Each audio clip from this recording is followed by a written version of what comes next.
Okay, now we're going to put the Mini-Motos we were just discussing on a bike. And this bike in particular is a custom-made Black Cat. And what we have here is something we call the permanent pivot. Now this is our pivot size. This is what we had in the brake arm.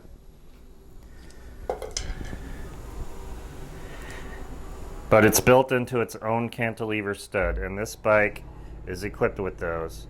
Now this is late August 2015. We have about 10 more pairs of these. They're stainless steel. You need to silver solder them on. So they're not going to last another year, and we have no plans on making more. So order those if you like. Now here's our left brake arm, or drive side, I guess you would call it. We've got the O-ring, got the spring, got that. Here's our pivot. I pulled that out because we don't need that. It's right here. And gonna put a little grease on there. We're gonna put that on there. Wait a minute. Come on, brake pad. And then put our mounting screws in there.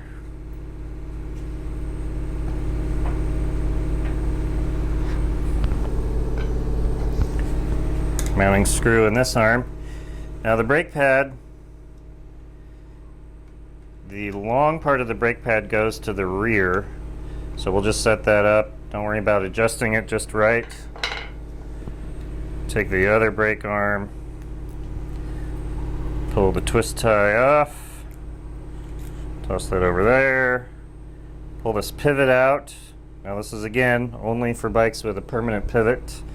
Not a lot of them out there. Vanilla Cycles, all their cantilever bikes came with the permanent pivot.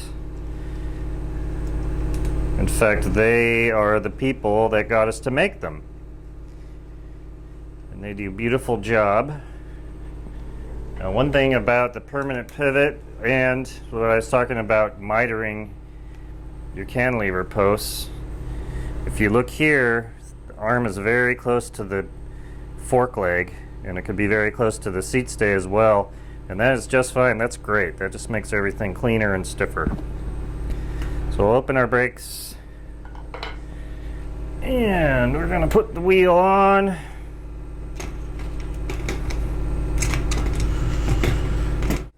And adjusting the brake pad. Now this brake pad, the back portion of it has an angled piece on it. So what you can do is you can start just by pressing the pad flat to the rim and tighten this down.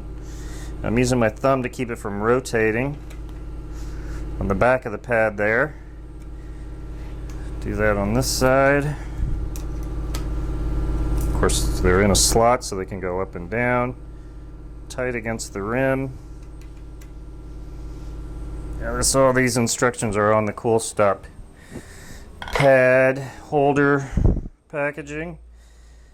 Now inside this noodle, can't see it, but there's a Teflon tube in there, a piece of Teflon lining.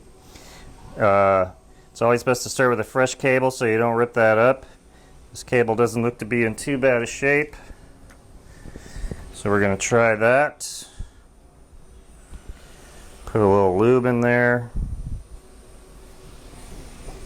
chain lube, whatever's handy, Tri-Flow, just something in there to help it out. And we've got a part where the anchor bolt flattened the cable, but we pulled it through pretty successfully right there.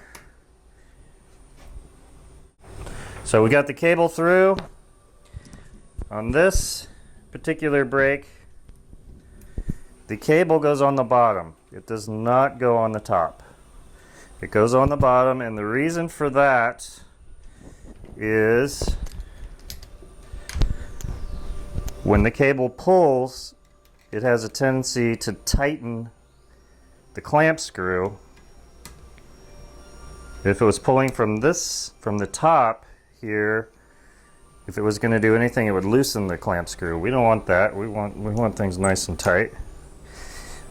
So I'm pulling on the brake lever here. You notice nothing is springing back. There's really no action happening. I'll tighten that down. We'll probably have to readjust that in a minute.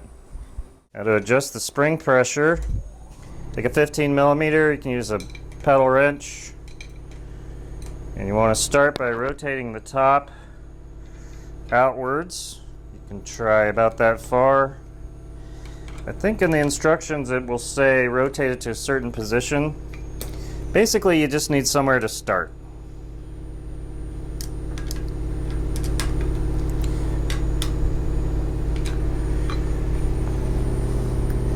And now we've got both arms springing back nicely, not a ton of spring pressure. That's fine, nice and smooth. Now what you can do, if you want more spring pressure, if you got some drag, you can rotate this out farther. Here we go. Now we're going to have a lot of spring pressure on one side, and obviously only that side is going to be doing anything because it's overwhelming the other side. So then if you wanted all that spring pressure, you could do that to the other side. I'm going to back it off right about there, and I saw the other arm pull away from the rim,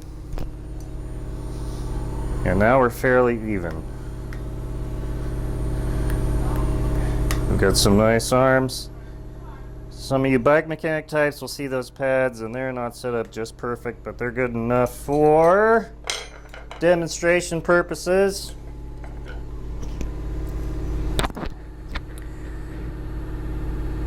Put your end cap on, just a couple of light squeezes on there, and then on the back we have a hook on the back of this arm that keeps it out of the way.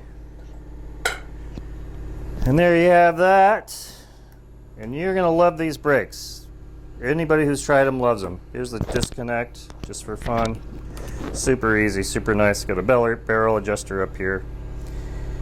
And that's how you install a pair of Mini-Motos and how they all work and how everything works together. Thanks for watching. Go ahead and comment if you want.